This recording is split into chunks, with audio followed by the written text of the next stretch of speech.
Tak od začiatku to nebol to ľahký zápas a boli na nás pripravení.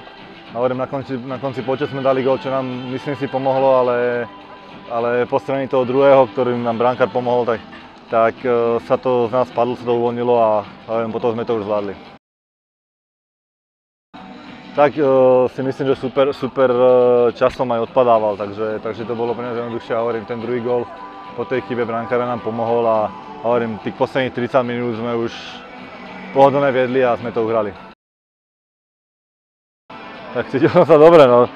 Jedna dodá góly, prišli sme sem postúpiť, podalo sa nám to, takže určite je spokojnosť a hovorím, sobotný je ďalší zápas a treba sa nám pripraviť.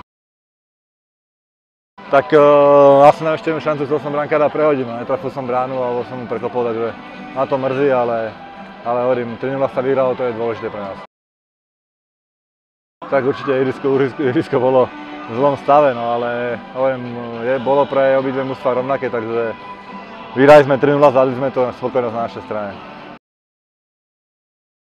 Tak určite splňuje cieľ, pretože sme avizovali, že nechceme nič podceniť, aj keď sme udiali v každej žade jednu zmenu, ale myslím si, že prístup k tomu zápasu byl koncentrovaný, po celý zápas sme kontrolovali hru a dokázali sme si vytvárať šance a 3 z toho sme premenili.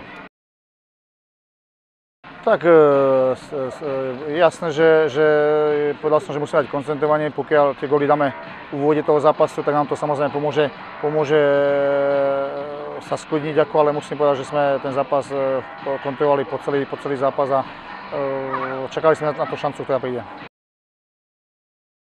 Tak určite ten terén tým, že pršalo, nebol ideálny a nahrávalo to vlastne na to, že bolo to hodne súbojov od supera, s ktorými samozrejme sa potrebovali vyrovnať a som rád, že sme to zdraví prežili.